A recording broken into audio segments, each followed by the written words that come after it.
Bonjour, bienvenue ou plutôt bonsoir. Il est 17 heures. Nous sommes le 23 octobre et nous avons, ce troisième webinaire, sur, les thématiques, enfin plutôt deuxième webinaire sur la location meublée avec, comme hier soir, Thierry Gendron, directeur, associé, du chez Contacom Investissement.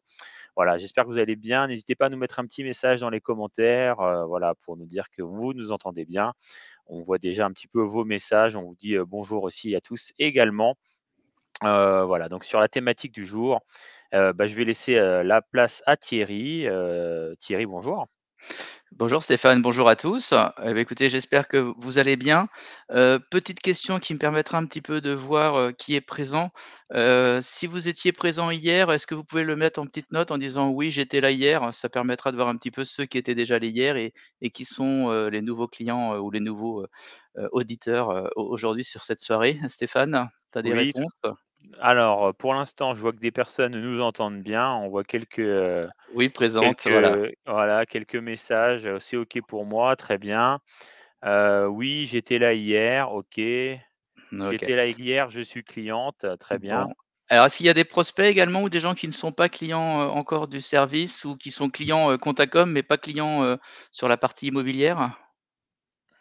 Alors on a Thierry qui nous dit: «Oui», donc j'imagine que c'est pour la dernière question. Donc pas Nouvelle clients. Voilà, Voilà, nouvelle ce soir, OK. nouvelle ce soir également, ouais. Nouvelle ce soir aussi. Bon, Alors, pendant ce webinaire, on aura la possi vous aurez la possibilité d'interagir au fur et à mesure. Thierry va faire sa présentation et donc au fur et à mesure des slides, vous pourrez, interagir en essayant d'être plutôt sur des questions axées sur la diapositive actuelle. Et puis s'il y a des questions qui sont un peu plus, d'un autre registre, on essaiera de les traiter plutôt à la fin des webinaires. On les épinglera et on reviendra dessus. Voilà. voilà. Je vais essayer de faire comme hier soir, c'est-à-dire, aller assez rapidement sur la présentation, tout en prenant le temps de de répondre, à vos questions, surtout laisser beaucoup de temps, à la fin à l'échange parce que je pense que c'est ce qui est vraiment ce qui est riche. Pour ceux qui étaient, présents hier, j'ai essayé justement de faire une présentation un petit peu différente. Pour ceux qui sont clients, il y a des choses qu'ils connaîtront déjà puisqu'en fait, l'idée de ce soir, c'était d'expliquer un petit peu, quel était l'accompagnement de Contacom, ce qu'on était capable de faire, comment on accompagne nos clients. Donc à la fois, si vous êtes déjà client, c'est des choses que vous allez découvrir ou peut-être découvrir des choses que vous ne saviez pas qu'on pouvait faire ça va susciter chez vous des interrogations et puis pour les prospects où j'ai vu qu'il y avait aussi un CGP, c'est de voir un petit peu, comment, au niveau de Contacom Investissement aujourd'hui on accompagne nos clients. On va démarrer tout de suite, la présentation. Alors rapidement, pour ceux qui n'étaient pas là hier, qui est Contacom Investissement? Donc Contacom Investissement, c'est une structure, dédiée au sein de Contacom, à l'investissement. On ne gère aujourd'hui, que des clients investisseurs, donc sous les formats, LMNP, LMP, SCI, SARL de famille, on le verra, SASU, ainsi de suite. Donc tout format de société, uniquement sur de l'investisseur, à la différence des autres clients, cabinets Contacom qui sont des entrepreneurs et qui ont vraiment, heu, qui ont le dont l'activité est, comment dirais-je, professionnelle et suivie par les cabinets. Donc nous, uniquement une clientèle d'investisseurs, uniquement une clientèle, comment dirais-je, de particuliers pour le coup, et avec une relation à distance puisque tous nos clients sont sur, tout le territoire français, voire, à l'étranger. Voilà, donc toute la présentation est faite alors sous forme de témoignage client, donc c'est vraiment le parcours client chez nous, comment ça se passe. Alors juste un petit rappel pour ceux qui n'étaient pas là hier, il y a moyen de revoir aussi le replay si vous le souhaitiez hier.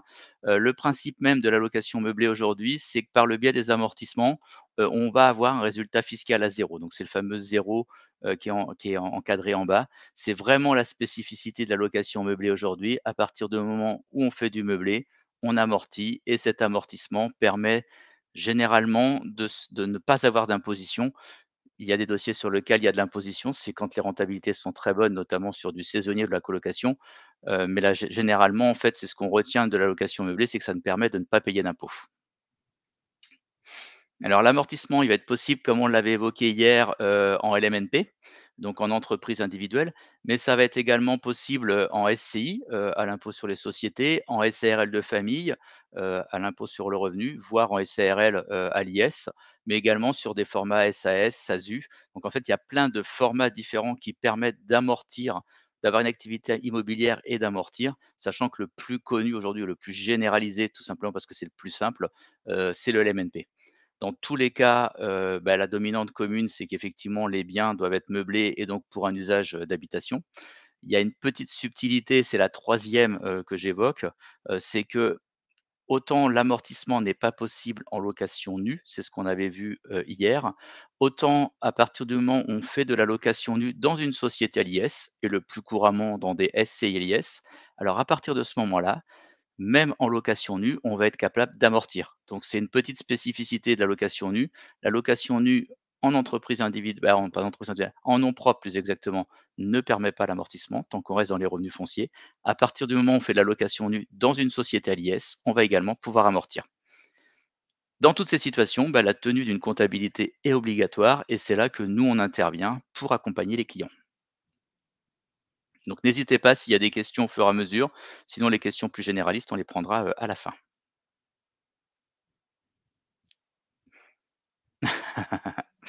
Eh beh, comme ça, tout de suite, on va éluder cette question puisque c'est un vrai sujet d'actualité.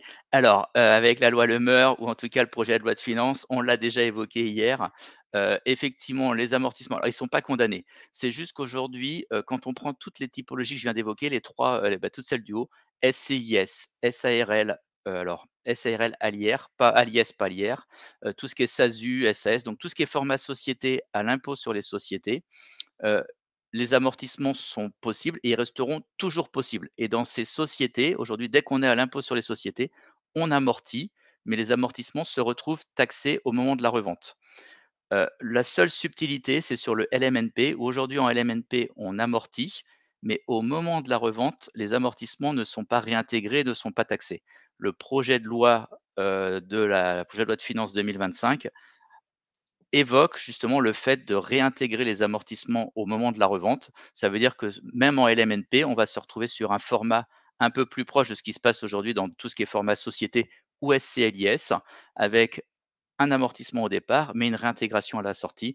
La seule chose, c'est qu'entre toutes les formats sociétés, que ce soit SCIS, SASU, SARL ou LMNP ou LMP, les taxations sont différentes en fonction des statuts. Le seul aujourd'hui où c'était pas taxé, c'était le LMNP. Demain, ça pourrait potentiellement être taxé si toutefois la loi arrivait au bout. Pour autant, ça ce serait taxé, mais on resterait sur des plus-values des particuliers. Donc ce serait la seule subtilité du statut LMNP, c'est qu'en restant sur des plus-values des particuliers, on continuerait à bénéficier en fait des exonérations pour durée de détention. Donc pour être clair, au bout de 30 ans, si vous avez amorti, 160 000 €, ces 160 000 € seront réintégrés dans la plus-value.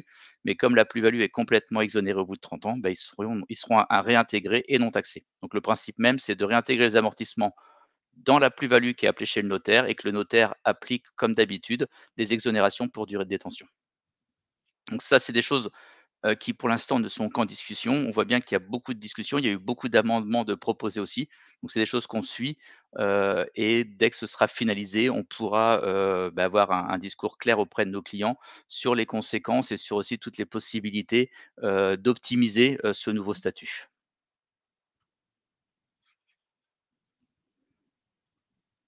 Alors, tu peux me remettre la présentation, Stéphane? Super, merci.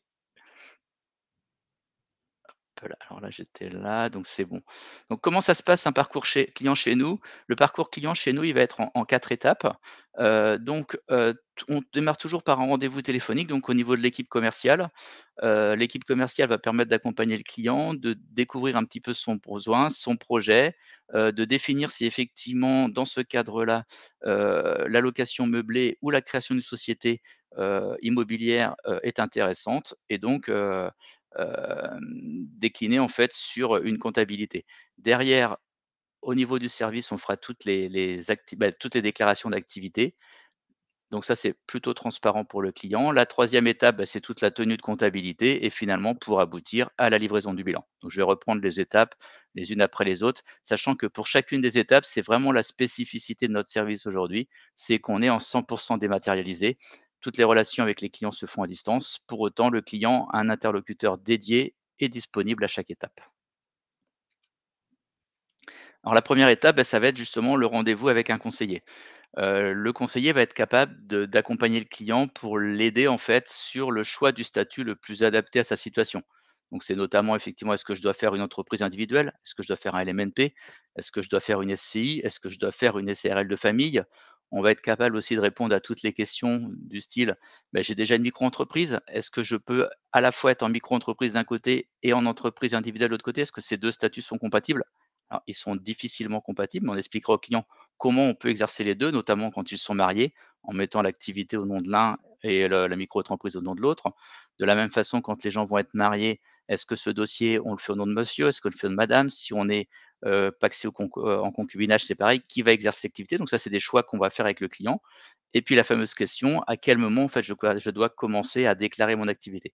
Donc tous ces points-là vont être, à évoquer avec le conseiller commercial qui va pouvoir en fait aider le client, à se faire une idée. On va pouvoir aussi faire des simulations, pour notamment pour les clients qui hésiteraient entre le nu et le meublé. Est-ce que je choisis plutôt le nu? Est-ce que je choisis plutôt le meublé? Quelles conséquences ça va avoir, pour moi en termes de fiscalité?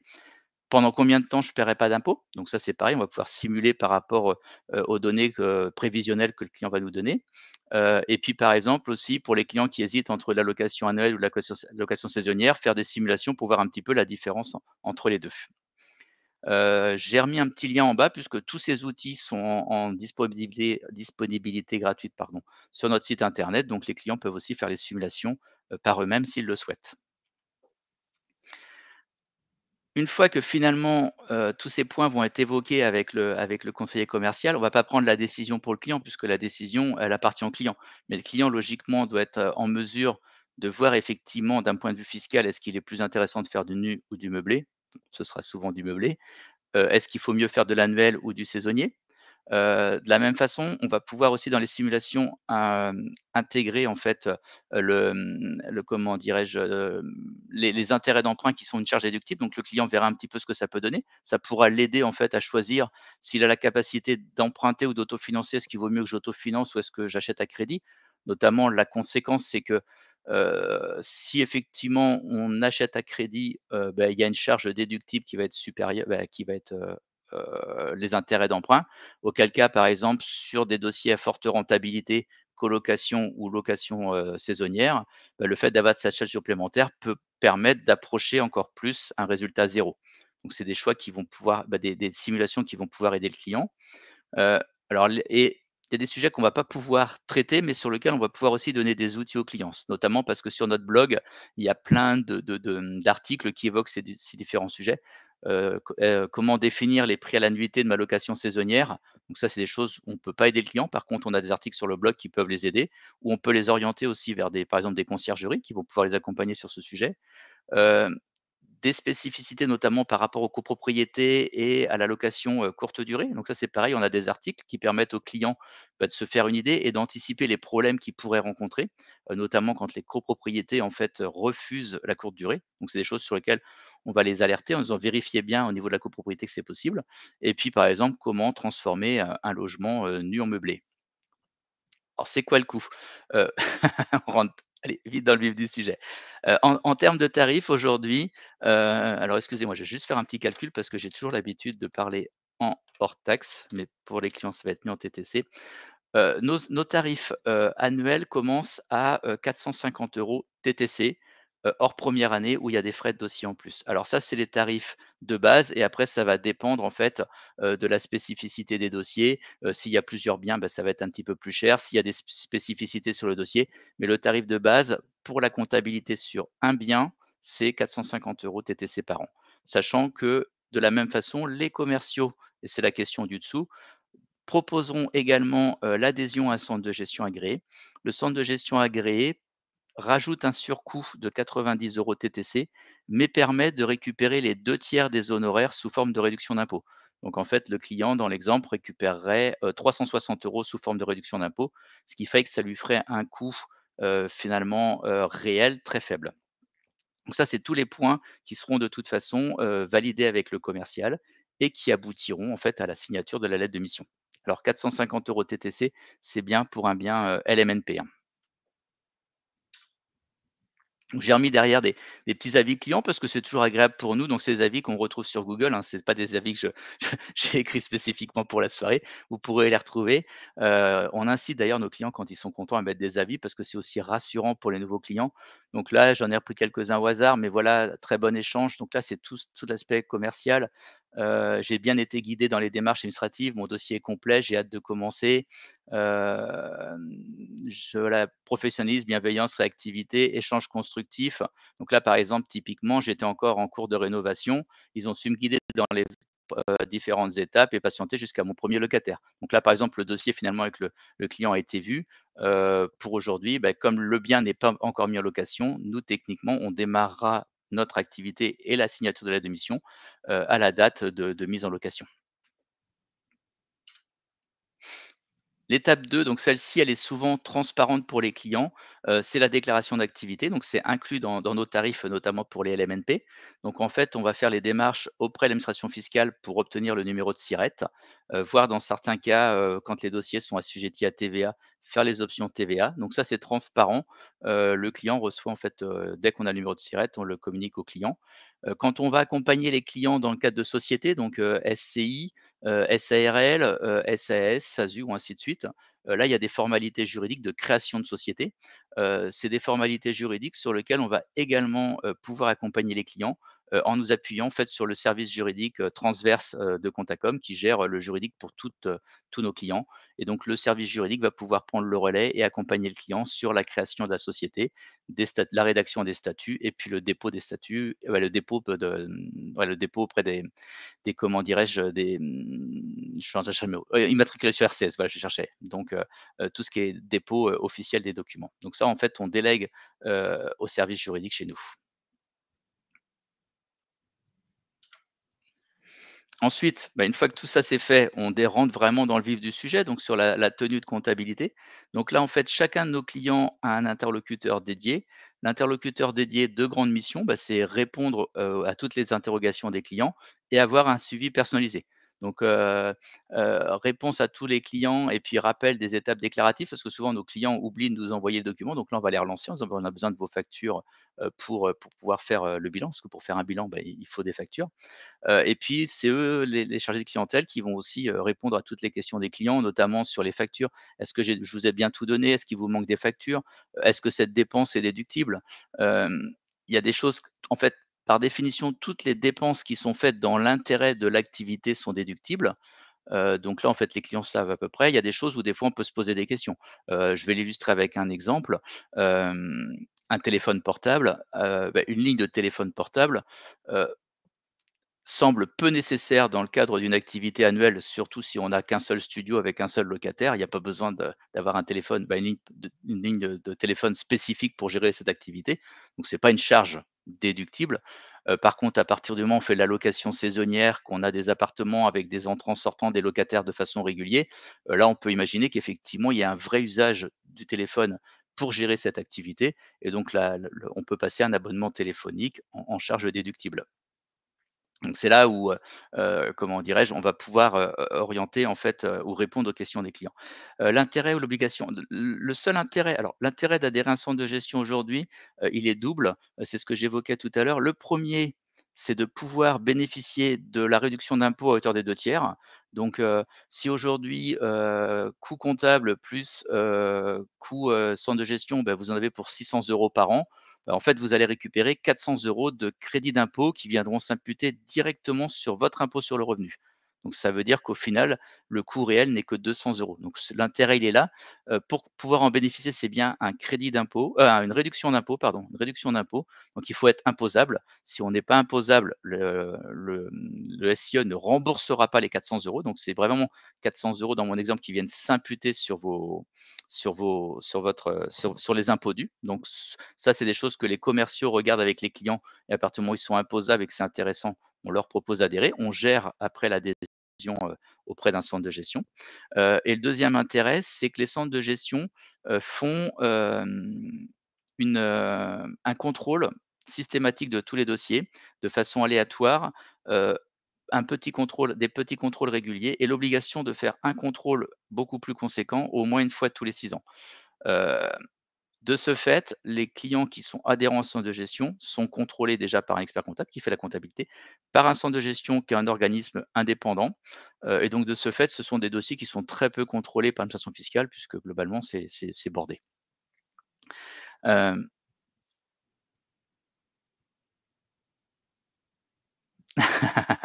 L'affiliation ETNS, je veux bien qu'on la remette à la fin, Stéphane, la question si tu veux. Donc voilà, on va répondre aux questions. Comment quand je dois déposer mes documents, si je rachète un appartement, si j'en vends un, comment on procède? Donc tout ça, c'est ce que les chargés de clientèle vont pouvoir, faire.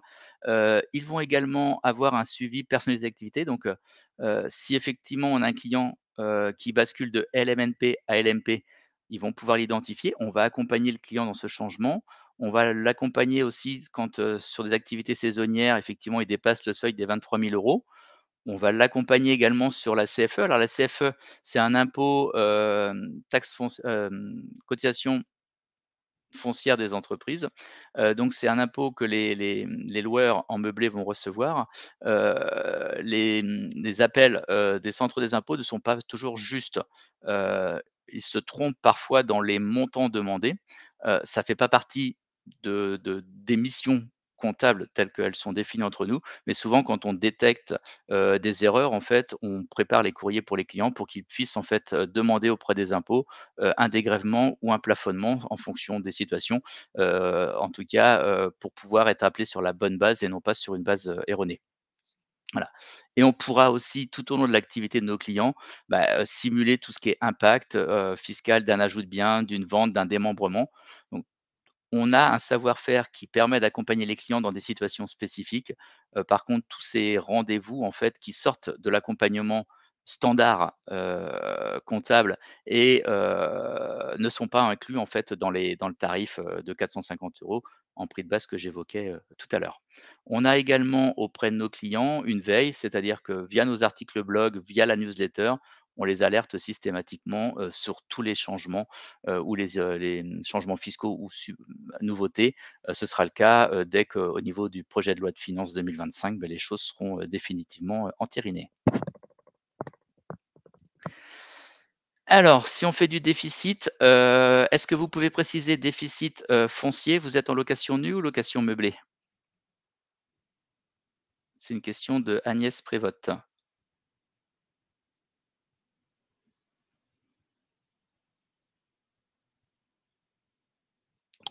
On n'a pas de réponse pour l'instant, je la remettrai si En meublé. Alors, là, je pense que, il faut qu'on prenne un petit rendez-vous pour étudier, votre situation puisqu'en fait, hem logiquement, si vous avez un déficit, alors on n'appelle pas ça déficit en location meublée, mais c'est que ça peut être lié soit à des travaux, je pense, auquel cas, oui, si vous êtes en meublé, de toute façon, aujourd'hui, il est beaucoup plus intéressant d'être au régime réel qu'au régime micro, et à partir du moment où vous êtes au régime réel et que vous déduisez toutes vos charges, pour arriver à un déficit, logiquement, vous êtes au régime réel. À partir de là, il faut tenir une comptabilité. Le risque de le faire par soi-même est vraiment trop important.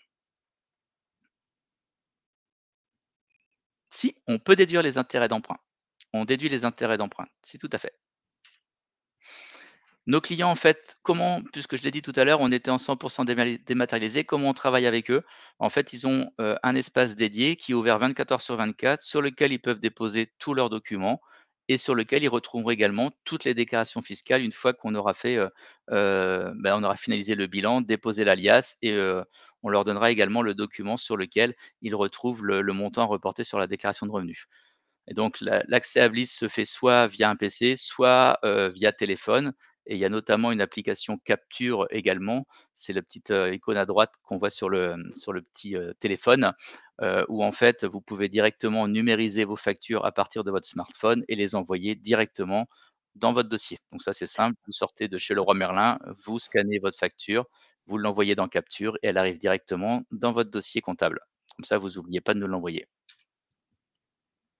Là, pareil, quelques petits commentaires clients, à la fois sur le suivi. Donc ce que j'apprécie souvent, alors là, je les ai enlevés pour pas citer de personnes. Si on le voit, par exemple, dans le petit, à droite, je remercie Maëlle. Ce qui est assez marrant, c'est que ou madame Métairie, en l'occurrence, ce qui est assez marrant, c'est que nos clients, pour beaucoup, n'ont jamais vu les collaborateurs, mais ils s'appellent par leur prénom. Des fois, ils les tutoient, donc on sent qu'il y a une vraie relation de proximité, d'accompagnement, même si, en fait, il y a jamais eu de rendez-vous physique et même si souvent ils ne se sont même jamais vus physiquement, l'essentiel des échanges se faisant soit par téléphone, soit par email.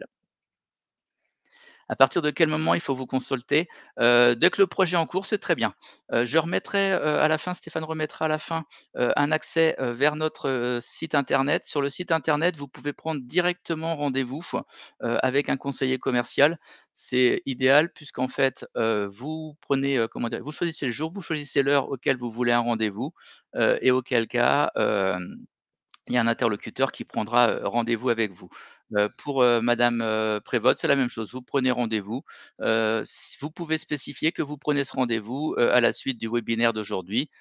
Comme ça me permettra de faire le suivi, et éventuellement soit de prendre le relais ou soit de laisser un collaborateur, prendre le relais et puis, revenir dans un deuxième temps s'il y avait besoin. Je viens de remettre dans le chat à l'instant, donc voilà, si Super, jamais merci Stéphane. Ah ben voilà, génial. L'avantage, c'est que vous prenez le rendez-vous, à l'heure où vous voulez, comme ça vous êtes sûr qu'au moment où on va vous recontacter, vous serez disponible.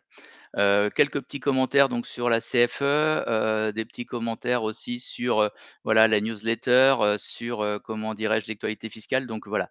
Vraiment notre objectif, c'est d'avoir un accompagnement de nos clients le plus régulièrement possible. Le déficit est-il reportable si passage LMP? Tout à fait, c'est-à-dire qu'aujourd'hui, quand on est LMNP, alors pour que tout le monde soit à peu près sur le même niveau d'information, on est LMNP à partir du moment où on fait moins de 23 000 € de chiffre d'affaires ou si on fait plus de 23 000 € de chiffre d'affaires, on reste LMNP tant que ce chiffre d'affaires ne dépasse pas les revenus d'activité du foyer fiscal, donc les revenus d'activité de monsieur, madame. Donc si sur la déclaration de revenus de monsieur, madame, on a des revenus d'activité de 60 000 €, bah, tant que les loyers ne dépassent pas 60 000 €, on est LMNP. Le jour où ça dépasse, on bascule, LMP. Heu, on change de statut, mais on ne change pas de fiscalité, on ne change pas de comptabilité. Donc c'est exactement le même bilan, c'est juste que dans la déclaration de revenus, souvent, comme je l'évoquais en début, on a un résultat zéro. Quand on a un résultat zéro et qu'on est LMNP, on met le résultat zéro sur sa déclaration de revenus dans un revenu non professionnel. Le jour où on bascule pro, on met, un comment dirais-je? On garde ça Stéphane. On met le zéro dans une case LMP. Merci beaucoup pour votre commentaire par rapport au logiciel Blize. On essaie de le faire évoluer, régulièrement pour qu'il soit le plus convivial possible, mais quand, effectivement les clients trouvent ça simple, c'est vraiment agréable. Après voilà, c'est juste un clic et glisser pour déposer les pièces, c'est effectivement très simple et ça se veut le plus simple possible. La dernière étape, bah, ça va être effectivement pour ceux qui sont assujettis à TVA, la récupération de TVA. Alors, récupération de TVA, ça n'existera, uniquement quand on va être sur des dossiers, en résidence, gérée, donc résidence senior, résidence étudiante. Derrière, nous, on établira le bilan comptable, on va faire le dépôt de l'alias, et puis derrière, le client n'aura qu'à reporter le résultat sur sa déclaration de revenus. Alors notamment, on va souvent avoir des questions, c'est pour ça que je l'ai mise. Bah, pourquoi mon résultat est toujours à zéro? Les clients se disent: «Bah, si c'est pour être à zéro, c'est facile». Non, puisqu'en fait, on va faire un bilan comptable en prenant loyer moins charges moins amortissement. On va se retrouver généralement avec un résultat négatif, alors qu'on n'appelle pas déficit, mais c'est effectivement un résultat négatif comme c'était évoqué tout à l'heure. Ce résultat négatif, on le ramène à zéro. Et ce qu'on n'utilise pas, donc si par exemple j'étais à moins 1 500, bah, les 1 500 que je n'ai pas utilisés, je les mets en réserve d'amortissement qui seront reportables sans limite de durée et donc je vais me retrouver avec un résultat zéro. C'est pour ça que tous les ans, les clients ont un résultat à zéro. Pour autant, le déficit, si vous m'autorisez ce terme-là, ce sera jamais le même puisqu'une année, ça peut être 1 500, l'année d'après, ça peut être 1 600, 1 300 en fonction des charges qu'on aura. Et donc c'est ce fameux zéro que les clients devront reporter sur la déclaration de revenus. Et tout ce qui est bilan, l'IAS et aide à la déclaration de revenus seront directement déposés sur Blize et envoyés au client, ce qui fait qu'il le retrouvera soit par mail, soit directement dans son espace client et on lui indiquera, dans quelle case il doit reporter les revenus. Alors en LMNP, on sait tout gérer, tout à fait. On va pouvoir gérer du LMNP classique, mais effectivement de l'habitat de loisirs type mobil-home, tiny house, aucun souci. La seule subtilité sur ces dossiers, c'est que les durées d'amortissement seront plus courtes, que, un habitat classique parce qu'il se déprécie, plus rapidement, et la deuxième subtilité, c'est que l'amortissement qui est comptable et qui correspond à une dépréciation de perte de valeur, heu et qui fait qu'effectivement, sur la majorité des dossiers, beh, a un impact au moment de la revente puisqu'en fait, on a un bien qui a perdu de la valeur au bilan, mais qui en réalité en a pris. Souvent sur des Ténéos ou des mobil-homes, on n'a pas cette problématique puisque finalement, au moment de la revente, la valeur comptable qui a baissé est à peu près la même valeur que la valeur marché. Donc on n'a pas de il n'y a pas de réintégration d'amortissement dans le sens où les 2 valeurs sont assez proches. Donc voilà, j'en ai fini pour ma présentation. L'objectif justement, c'était de pouvoir répondre au maximum de questions. Donc, Stéphane, je te laisse envoyer les questions. Oui, je vois qu'il y a eu pas mal de questions. Alors, on va essayer de revenir un peu dessus au fur et à mesure. Alors, on avait des questions. Alors, une SCI familiale peut-elle avoir un bien en location Ouais. nue ou bien en location Alors, meublée? très bonne question. En fait, dans une SCI, à partir du moment, en SCI, on va faire le choix de soit la SCI à l'impôt sur le revenu, soit, à l'impôt sur les sociétés. Pour pouvoir amortir, il faut être à l'impôt sur les sociétés et auquel cas, on pourra mettre dans cette SCI aussi bien la location meublée que la location nue. Par contre, à partir du moment où on fait de la location meublée et que sa location meublée représente plus de, alors de mémoire, je ne veux pas dire de bêtises, mais plus de 10 des loyers. Je vous dirais des bêtises, il faudra vérifier. En tout cas, heu, quand on fait uniquement la location meublée, on est forcément à l'impôt sur les sociétés. Si on mixe dans une SCI familiale de la location nue et la location meublée, à partir d'un certain taux, on bascule automatiquement en location meublée.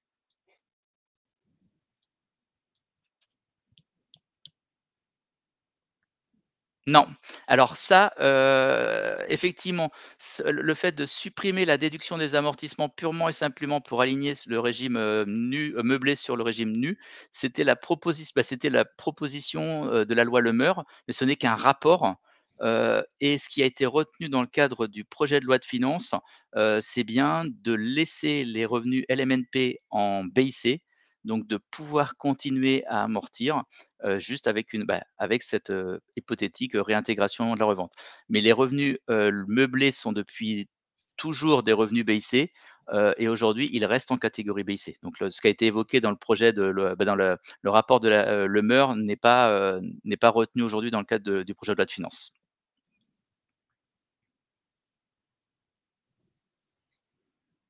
Alors, si demain c'est taxé, très belle question. Si demain c'est taxé, ça restera toujours le plus intéressant. Je vais essayer de vous l'illustrer avec un exemple. Aujourd'hui, j'ai un bien qui vaut, j'ai un loyer de 1 000 €. J'ai, 30 € de charges. Donc, si je suis en location nue, je vais avoir, 30 de charges, excusez-moi. Donc si je suis à 1 000 €, je vais avoir 700 € de revenus imposables. Si je suis en location nue. Ces 700 € vont être taxés, à l'impôt sur le revenu, et à la CSG. Donc si je suis par exemple sur une tranche de 30, ces 700 € vont être taxés à hauteur de 47,2 si je suis en location nue. Aujourd'hui, si je suis en location meublée, ces 700 €, je vais amortir et je vais avoir 0 € d'impôt et j'en aurai pas à la sortie. Demain, si au moment de la revente, les amortissements sont réintégrés, ces 700 € d'amortissement qui m'ont permis de ne pas payer d'impôt, ils seront taxés à 36%, 36,2 puisqu'ils sont taxés à 19 plus 17,2, c'est les taxations des plus-values des particuliers, donc ils sont taxés qu'à 36, donc c'est plus bas que les 47. Ils seront taxés à 36, mais avec des exonérations pour durée de détention. Donc si j'ai plus de 22 ans, je serai taxé que à la CSG, donc qu'à 17,2, si j'ai à 30 ans, j'aurai aucune taxation. Donc on sera toujours moins taxé en LMNP qu'en location nue et on sera taxé éventuellement qu'au moment de la revente. Donc on repose le problème à beaucoup plus tard et notamment à un moment où on a de la trésorerie puisqu'en fait on revend le bien. Le problème des revenus fonciers aujourd'hui, c'est qu'on est souvent taxé alors qu'on n'a pas forcément la trésorerie à court terme. Si on met les biens dans une SCI à l'IS, pour le coup, on va amortir de la même façon. Donc pas de taxation à court terme. Le jour où on vendra, la plus-value sera taxée à, 15 et 25. Il y a 2 taux, un premier taux de 15 sur la partie la plus basse de la plus-value et après taxé à 25. Donc ça peut sembler plus intéressant, mais si derrière on dissout la SCI pour récupérer les fonds, on paiera de la flat tax à hauteur de 30. Donc au final, on va payer 25 plus 30, donc c'est en cascade, mais globalement, on sera aussi à peu près sur un niveau, autant taxé qu'en revenu, nu. Par contre, les sociétés, à l'IS, elles ont un vrai intérêt plutôt dans une logique de transmission. Puisqu'en fait là, pour le coup, on peut optimiser la transmission, finalement ce seront les enfants qui supporteront, l'impôt et éventuellement la flat tax. Mais c'est surtout qu'au passage, on aura économisé des droits de succession et l'économie de droits de succession va largement compenser une taxation un petit peu plus importante à la sortie. Mais il faut arrêter de penser que les sociétés, à l'impôt sur les sociétés, c'est miraculeux. On a une fiscalité qui est quand même relativement lourde à la sortie. Quelle est la fisquée alors, les plus-values justement en tant que pa plus-value des particuliers, une plus-value des particuliers aujourd'hui, j'ai acheté un bien 100 000, je le vends 150 000 dans quelques années, bah, ces 50 000 € vont être taxés à 19 et après, à la CSG donc pour la partie impôt sur le revenu, quelle que soit votre tranche marginale et à la CSG à hauteur de 17,2 et l'impôt sur le revenu est complètement exonéré après 22 ans de détention et la CSG après 30 ans. Alors merci pour cette question. Au régime TNS. Alors aujourd'hui, en fait, à partir du moment où un client, devient, redevable des cotisations sociales, SSI, que ce soit parce qu'il bascule LMP ou qu'il bascule, saisonnier, c'est nous, en fait, qui faisons l'affiliation, auprès de l'URSSAF. Alors la difficulté aujourd'hui, c'est qu'il y a des textes qui nous disent: «Il faut le faire». Aujourd'hui, quand un client est LMNP et qui bascule LMP, en fait, depuis que l'INPI a été mis en place, on a, une possibilité sur le site de l'INPI qui nous permet en fait de déclarer le changement de statut du loueur. Donc en fait, on va aller sur le site de l'INPI, on va déclarer, on va dire voilà, le client qui était LMNP est passé LMP à compter de telle date. On va avoir un accusé de réception du site de l'INPI qui nous dit c'est bon, on a bien noté votre changement de régime. Nous transférons l'information au service de l'URSSAF. Et derrière, en fait, l'URSSAF va prendre contact avec le client. Dans un premier temps, le client va souvent avoir peur parce qu'en fait, il va recevoir un appel à cotisation avec des bases forfaitaires. Dès qu'il les reçoit et nous l'indique, on corrige les montants et on renvoie à l'URSSAF en disant voilà, merci d'appeler les cotisations selon ces montants. Donc c'est comme ça que ça se passe pour les pros, ça fonctionne plutôt bien. Pour les saisonniers, l'INPI aujourd'hui n'a pas encore ouvert ce petit, comment dirais-je, cette possibilité d'indiquer en fait un changement de statut. Donc on peut en fait, sur l'INPI, on peut indiquer qu'un client fait du saisonnier, qu'il est redevable des cotisations sociales. On peut mettre une note, mais cette note n'est pas envoyée automatiquement, à l'URSSAF, et ce qui fait qu'une fois sur 2, l'INPI transfère l'information à l'URSSAF et de temps en temps, il ne la transfère pas.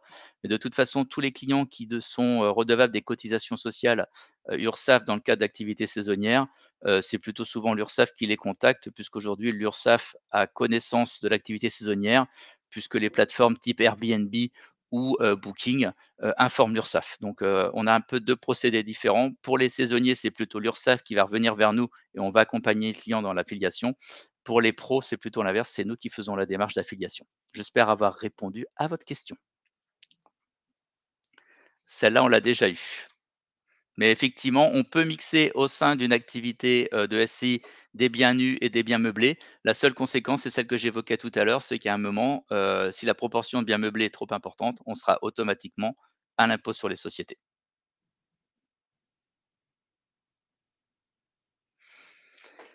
Alors, ça c'est une vraie question. Aujourd'hui, par définition, l'activité de loueur en meublé, même si on tient une comptabilité, elle est considérée comme non professionnelle.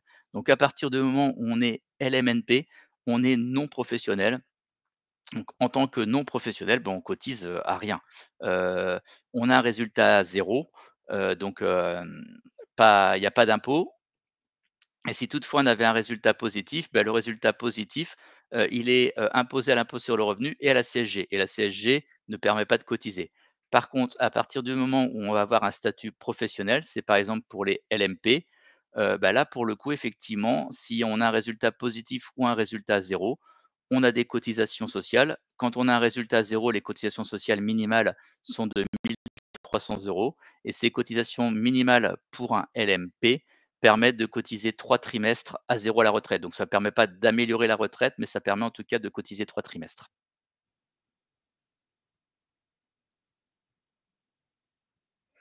Que déduit-on de moins par rapport à la SCI à l'IS? Aujourd'hui, en termes de comptabilité, qu'on soit sur un LMNP, un LMP, une SCLIS, une SARL de famille Alière, une SASU ou une SAS, la comptabilité est globalement la même et les choses que l'on va pouvoir déduire sont globalement les mêmes. Il n'y a pas de différence fiscale notoire, entre les différents statuts. La grosse différence, ça va plutôt être le traitement des plus-values à la revente avec des bases de calcul qui vont être différentes et puis surtout des modalités d'exonération ou pas qui vont être également différentes.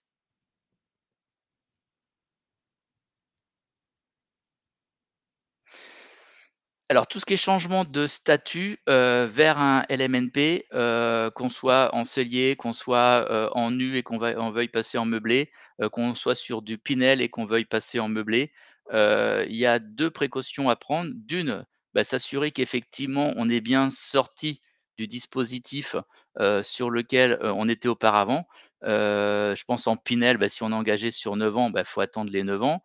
Si on était en location nue, qu'on a fait du déficit foncier, bah, faut attendre 3 ans, après un déficit foncier pour pouvoir, passer changer de régime. Donc à chaque fois, ce qu'il faut faire, c'est bien vérifier qu'effectivement, on n'est plus engagé sur le dispositif précédent ou en tout cas que ça ne va pas remettre en cause le dispositif précédent, par rapport à une interruption, prématurée.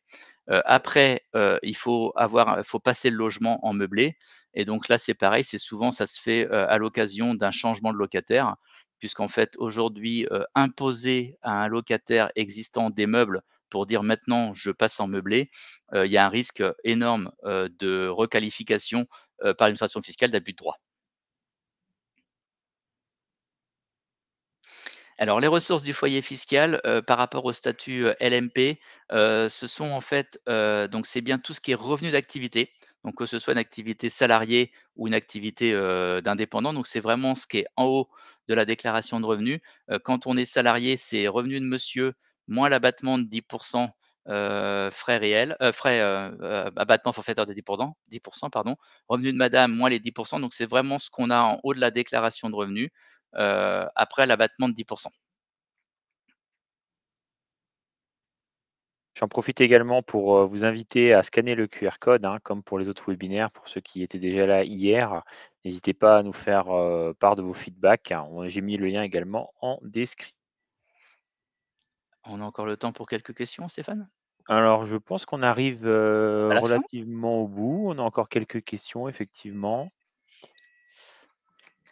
Alors, en cas de contrôle des impôts, c'est vous qui envoyez les justificatifs. Aujourd'hui, on a très peu de contrôle, notamment, je l'évoquais, pour les clients qui sont, à la fois adhérents à un centre de gestion agréé, puisqu'il y a déjà un double contrôle et notamment, par exemple, aujourd'hui, la contrainte pour nous comptables et vous clients quand on est adhérent au centre de gestion agréé, c'est que le centre de gestion agréé, dans le cadre de contrôle, peut déjà nous demander des justificatifs. Donc, par exemple, on a passé une facture, on a passé une dépense, on n'avait pas la facture. Le centre de gestion peut nous dire: «Non, si vous n'êtes pas capable de produire la facture, je refuse, de valider cette dépense». Donc il y a déjà, un contrôle, par le centre de gestion. Donc on a très peu de contrôle sur nos dossiers. Aujourd'hui, quand on a des contrôles, par contre, on accompagne nos clients. Pour l'année dernière, on en a eu un. Pour autant, là, c'est pareil, en fait, c'est hors de la mission classique. On va accompagner le client, mais forcément, ça va nous prendre un petit peu de temps, donc c'est des choses qu'on sera amené à facturer, en complément. Il y avait une question qui a disparu. Ah, LMNP.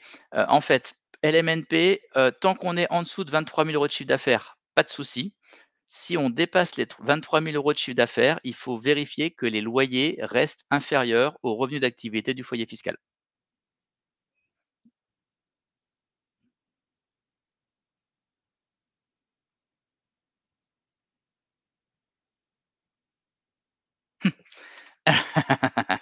Alors, le rapport Lemeur, ce n'est qu'un rapport. On a déjà eu un rapport, il y a 4-5 ans en arrière qui s'appelait, CAP 2022 de mémoire, et qui n'a jamais abouti. Donc un rapport peut donner des tendances, mais pour que ce soit, tu peux me remettre la question par contre Stéphane? Parce que j'ai besoin de l'avoir sous les yeux. Un rapport ne reste qu'un rapport, ce qui sera validé, c'est bien dans des projets de loi de finances. Donc aujourd'hui, ça reste sur un rapport. Effectivement, le rapport Le Meur, c'était un peu ça l'idée, c'était de dire: «Le LMNP foncier, LMP restera, BIC». Par contre, la deuxième question, elle est très pertinente, c'est comment gérer la transition? C'est le problème aujourd'hui, c'est que globalement, on a régulièrement des textes de loi, par des personnes qui ne maîtrisent pas forcément les subtilités fiscales et les subtilités tout simplement réelles du terrain, ce qui fait que soit il y a des trous dans la passoire, si vous me passez l'expression, soit effectivement il y a des choses qui ne sont pas envisagées.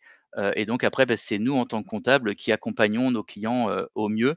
Mais effectivement, ri le rapport Lemeur semble difficile à mettre en œuvre, dans le sens où comment on pourrait, être LMNP en foncier et ne pas amortir et du jour au lendemain, passer LMP et amortir, et du jour au lendemain repasser LMNP parce que les revenus ou les loyers ont baissé et ne pas de nouveau réamortir. Heu, c'est joli de faire une loi, mais encore faut-il, comment dirais-je, en apprécier les conséquences, quotidiennes au niveau de la gestion comptable. Et c'est déjà le cas aujourd'hui sur certains sujets où les positions, de l'administration fiscale ne sont pas toujours très claires, et c'est aussi ce qui fait que, d'avoir recours, à un cabinet comptable spécialisé, c'est aussi, une sécurité pour le client parce que ça lui évite en fait d'oublier ou de passer à côté d'une info et de derrière d'avoir des problématiques ou des problèmes plutôt avec l'administration fiscale. Mais c'est une très bonne question, oui.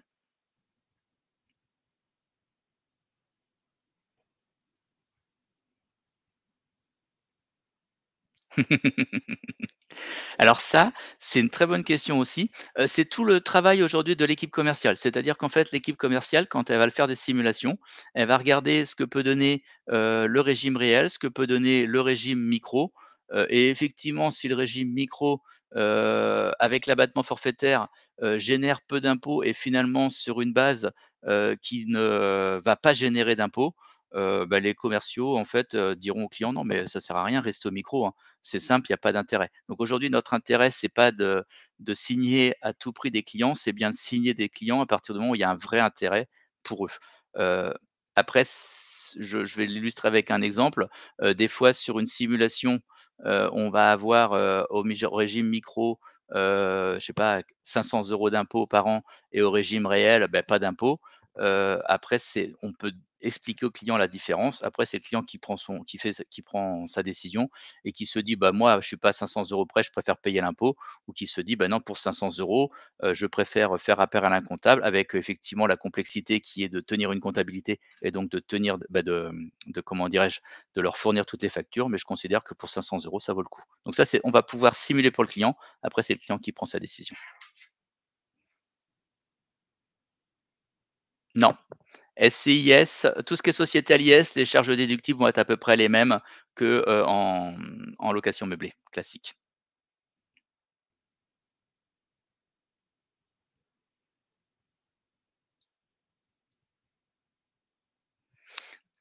Effectivement, alors ça, c'est une agence immobilière. Effectivement, à partir du moment où on fait du saisonnier et que l'activité est, donnée à une agence immobilière, logiquement, il y a pas de charge sociale, bah, il y a pas de c'est pas qu'il y a pas de charge sociale, on n'est pas redevable des cotisations sociales SSI. Par contre, c'est pas un texte de loi, c'est une, je suis en train de chercher mes mots, hem alors c'est pas non plus une jurisprudence, mais effectivement c'est une question parlementaire. Voilà, c'est une question parlementaire sur lequel effectivement ça avait été évoqué. Aujourd'hui ça fonctionne, tout à fait.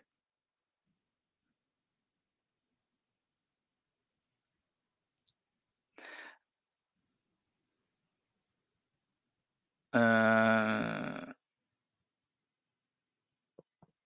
oui et non, c'est-à-dire que, demain vous avez acheté un bien 100 000 €, vous le vendez 150 000 €. La plus-value réelle, elle est bien de, 50 000 €. Si ce bien, il a, quelques années, il peut effectivement avoir été amorti à hauteur de 100 000 €. Mais je le redis, si le bien est amorti à hauteur de 100 000 €, ça veut dire que vous l'avez certainement depuis plus de 25 ou 30 ans, auquel cas on aura 2 plus-values, 100 000 plus 50 000, donc une plus-value de 150 000. Mais vu qu'on va être proche des 30 ans ou voire qu'on va avoir dépassé les 30 ans, bah, elle sera complètement exonérée.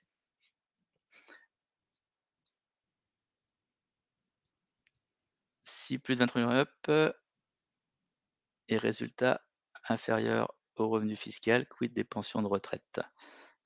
Heu, alors les retraites sont un revenu d'activité pour l'administration fiscale. Donc en fait, pour la comparaison LMNP, LMP, dans le cas présent, on prend les 23 000 € de recettes et les résultats le revenu d'activité du foyer fiscal, c'est les pensions de retraite. Donc si effectivement, vous avez 30 000 € de loyer et 25 000 € de retraite, vous êtes considéré comme professionnel, auprès de l'administration fiscale. La base d'amortissement, en fait, à partir du moment où un bien est inscrit dans un bilan, on va mettre la valeur du bien le jour de l'inscription au bilan. Donc si c'est un bien ancien type Pinel, en fait, on demandera une estimation du bien et on l'intégrera au bilan à sa valeur, actualisée, l'estimation en fait à un instant T.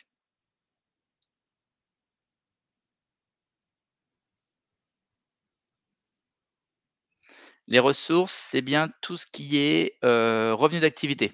Donc gérant, ça dépend si vous touchez des un salaire, ou, des rémunérations dans le cadre de votre gérance et auto-entrepreneur, on prendra les revenus, après abattement. Donc souvent entrepreneur, ça dépend, soit ils sont en haut de la déclaration de revenus, soit ils sont en bas si vous avez déjà pris le prélèvement à la source.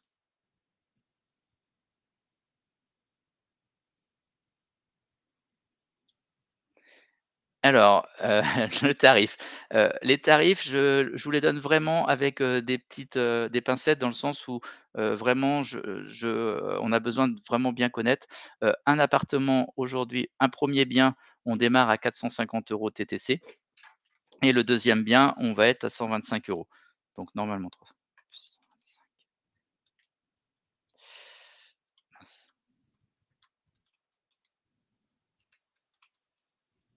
Donc logiquement, si je me trompe pas, on serait à 600 € TTC, hors première année où on aura des frais de dossier pour la mise en place du dossier.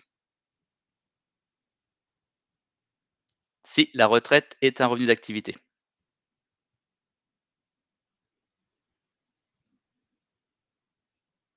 Alors, vous êtes peut-être cliente. En fait, logiquement, l'inscription se fait, au moment, comment dirais-je? Où on signe la lettre de mission. C'est-à-dire que dans la lettre de mission, on propose l'inscription au CGA et on fait, l'inscription en même temps. Derrière, si vous êtes cliente et que vous avez un doute, posez la question à votre chargé de clientèle. Il pourra vous dire si tel est le cas et si tel n'était pas le cas, on pourra faire l'inscription. Non, quand je dis agence immobilière, je dis agence immobilière. En fait, il faut que, il y ait une carte, transaction. Donc en fait, les agences immobilières, par définition, par rapport au texte sur les cotisations sociales et le fait de déléguer en fait la gestion, d'une activité, saisonnière à une tierce personne, il faut cette carte T. Donc les agences immobilières l'ont systématiquement, les conciergeries, pas toujours, mais certaines l'ont par contre. Donc ça peut fonctionner aussi dans le cadre de conciergerie.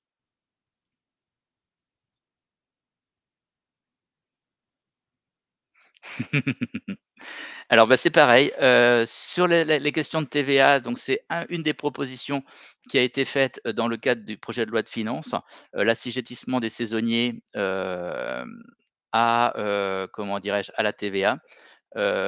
Pour l'instant, ce n'est qu'une proposition, donc à voir si elle sera validée ou pas. Ça va dépendre aussi des seuils, s'ils sont revus à la baisse, ou pas. En l'état actuel des choses, si les seuils ne bougent pas et si si l'obligation de TVA est faite, la franchise de TVA, serait à, 91 autour de 90 000 €. Une dernière question, je pense qu'on va bientôt arriver au terme de ce webinaire. On aura traité quasiment toutes les questions. Excusez-moi si j'en ai sauté certaines, vous pouvez le mettre éventuellement, dans le chat. Puis je laisse Thierry, répondre à cette question, Dernière n'hésitez pas. question. Mmh. OK. De toute façon, si aujourd'hui vous êtes client, n'hésitez pas à poser les questions à vos chargés de clientèle, ils sont là pour y répondre. Hem, Si les questions sont relativement simples, elles seront tout à fait en mesure d'y répondre. Si on est sur du très spécifique, de l'analyse de situation, auquel cas elles passeront le relais, soit à un responsable d'équipe, soit, des fois directement auprès de moi, et auquel cas, les interventions, bah, peuvent être facturées si effectivement on a besoin d'aller sur une analyse, beaucoup plus détaillée. Si vous êtes aujourd'hui prospect, de la même façon, n'hésitez pas à prendre contact directement sur le site internet avec un conseiller qui sera en mesure de vous répondre. Et pour cette dernière question, bah, ça fait partie de tout notre accompagnement aujourd'hui. Si la question elle est, par rapport, à la loi de finances et à la réintégration, des amortissements, c'est comment le dire? De façon, politique, on va dire. Hem, c'est un sujet qui est pas évoqué et c'est des sujets aujourd'hui sur lesquels justement on ne parle pas trop, dans le sens où, si le texte, est rédigé tel qu'il est prévu aujourd'hui, c'est notamment une porte de sortie. Mais il faut pas donner de mauvaises idées, à nos politiques qui pourraient rajouter une petite note et évoquer le sujet. Mais aujourd'hui, effectivement, ça fait partie des biais ou des possibilités qui resteraient ouvertes, à l'issue de la loi de finances. Donc c'est tout notre, accompagnement effectivement d'essayer, une fois que les textes sont finalisés, et publiés, bah, d'accompagner au mieux nos clients, soit dans le changement, soit dans l'anticipation. Parce que de toute façon, la loi de finances ne s'appliquera qu'à compter de 2025. Donc ça veut dire qu'aussi, une fois que ce sera publié, on a la possibilité pour nos clients de faire des choix jusqu'au 31 décembre 2024. Heu et puis, bah, par la suite, de toute façon, c'est notre métier aujourd'hui, d'accompagner les clients dans le changement. J'espère, avoir été clair, avoir, répondu à toutes vos questions. C'est toujours agréable pour moi en tout cas quand il y a beaucoup de questions, c'est beaucoup plus vivant. Je sais que des fois ça peut être aussi frustrant parce qu'on se dit: «Bah, j'ai pas eu ma réponse» ou «C'était pas assez spécifique par rapport à mon cas». Je le redis, n'hésitez surtout pas à prendre contact, on est là pour vous accompagner quelle que soit votre situation ou votre projet. On Je te avait la laisse dé le mot de la fin. Oui, tout à fait. On avait cette dernière question, je crois, qui avait pas été Ah, traitée, mais je me demande si elle a pas été déjà traitée. Que se passe-t-il si en étant en c'est celle que LMNP, je viens de j'étais répondre. OK, bon, bah, parfait. Voilà. Mmh mh. Autant pour moi. Et ben, oui, bah, merci en tout cas pour tous vos commentaires, hein, pour tout ce que vous avez, posté, on a essayé enfin Thierry a y a répondu, du mieux et c'était super. N'hésitez pas aussi à vous inscrire au dernier webinaire de la semaine. Il y a encore, demain et après-demain. N'hésitez pas à partager autour de vous, à nous faire, vos feedbacks, hein. On a mis tout à l'heure le QR code pour vous connecter. On était ravis, on vous souhaite, également une bonne soirée et puis, revenez vers nous, si besoin. Et ben, je vous souhaite, une bonne soirée. Merci à vous, bonne soirée. Au revoir. Au revoir.